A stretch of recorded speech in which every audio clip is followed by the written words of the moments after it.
At this place in history, we're on Poor Farm Road in Colchester with Steve Perkins, the executive director of the Vermont Historical Society. Steve, we're right next to what is now Paul Mazza's berry farm. So what brings us here this week? Early social services for Vermont residents. The berry farm is on the site of what used to be Colchester's Poor Farm. England had almshouses and poor houses. Indeed. And I think when you think Charles Dickens and Certainly. going to the poorhouse, well, that's exactly what happened here.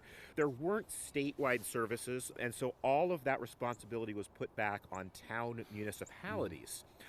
Now we're in Vermont, and it's rural, so whereas in a city you may have a poor house that takes care of the poor, we created poor farms. And usually they were away from the village centers, outside of town, not on great land, places where no one else really wanted to be. Vermont even put this into law as far back as 1797. Could we then imply from that at one time or another, at least, every town in Vermont or close to it would have had such a farm?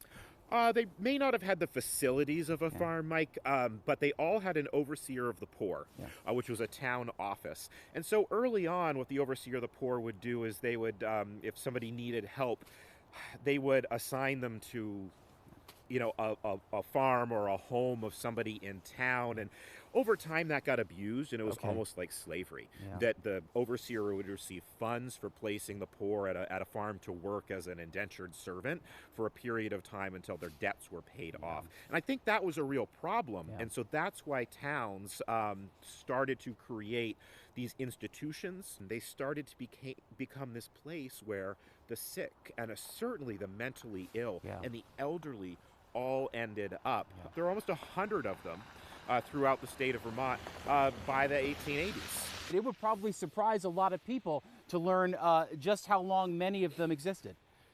Yes, I mean, they certainly declined in number, but 1967, Vermont finally repealed this law. That following year in 1968, the last poor farm, which was in Sheldon, closed. But they started to decline, certainly in the 1930s, but even around 1900. And so a big part of that was, as I said, a lot of the people with mental illness were housed in the poor farms.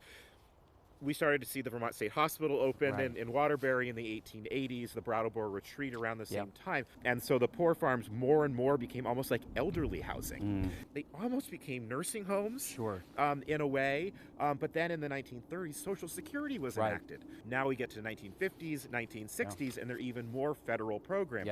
Food stamps, Medicare, that helps take care of people. And that finally you see the end of this poor farm. But like I said, 1968, the last one closed. I mean, Burlington's poor farm closed in 1958. It was on the site of what's now the C.P. Smith School in the old North End. Colchester's closed in the 40s. But the big cities and towns, Montpelier, Brattleboro, Rutland, Burlington, they held on to them for a long time. I just like old maps, and you can often see they're labeled, sometimes they're labeled poor farm, often they're labeled the quote-unquote town farm. And so if you look on an old map of Colchester, you'll see, right here where we're standing, it says the town farm. So you can find those. Go to your town. Look in the old town reports, and you'll find overseer of the poor and information on how that worked. We've published some great articles. You can find them on our website through our library on the history of poor farms in Vermont. Outdated social services that are still on Vermont's landscape at this place in history.